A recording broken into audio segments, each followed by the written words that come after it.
Welcome back.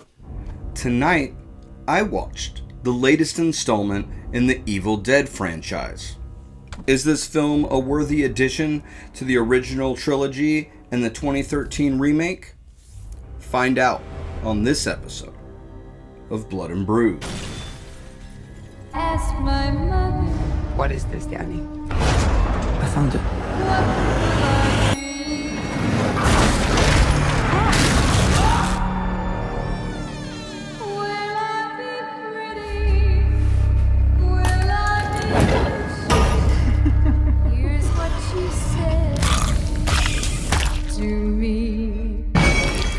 It's me.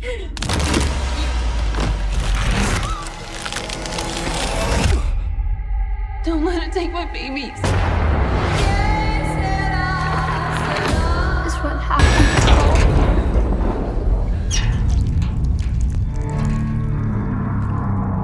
Mom?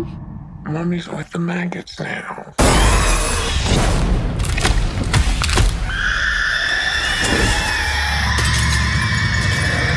What will be.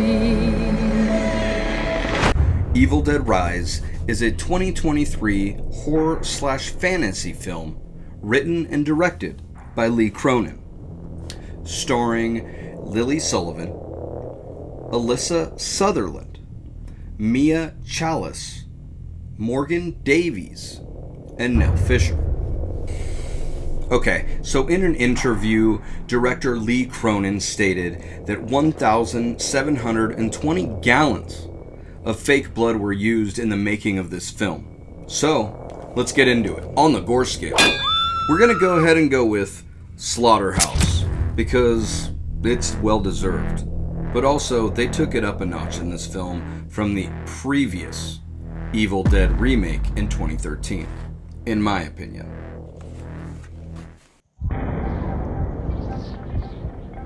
Tonight's beer is Rotting Earth, a double dry-hopped, double IPA from Abomination Brewing, coming in at 9.3% alcohol by volume, with a cloudy, pillowy mouthfeel and a juicy citrus bomb of flavor.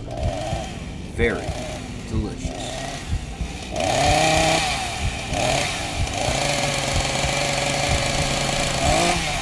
Okay, so in this film, two estranged sisters come back together under not so good circumstances, and an earthquake happens.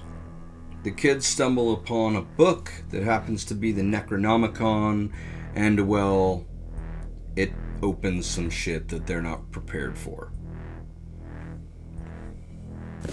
Alright, so as far as horror movies go, I'm going to give this a 9 out of 10. It was like a roller coaster with a heartbeat. I mean, it kept me feeling tense the entire film, and it actually made you give a shit about the characters in a short period of time, which a lot of horror movies don't tend to do. And you don't care when they get killed off. These ones, you actually did. And not only that, you know how there's usually, I don't know, this like protective field over children and they don't really hurt them in movies? Throw that out the window in this one. Eeny, meeny, miny. You. Alright, so is this a worthy installment into the Evil Dead franchise? I would say yes. Most definitely 100%. It stepped up the Evil Dead game in every way. And I didn't even miss Ash in this film. There are 2 cameos, but it's so minuscule, you don't even notice that it's really happening. And I know that I've been very vague in this review, but it's such a good film. I would hate to give any type of spoilers away, so I'm just not going to do that. Thank you for watching this episode of Blood and Bruise. I appreciate everybody who watches and comments, likes, all that jazz. Thank you, and have a very good night.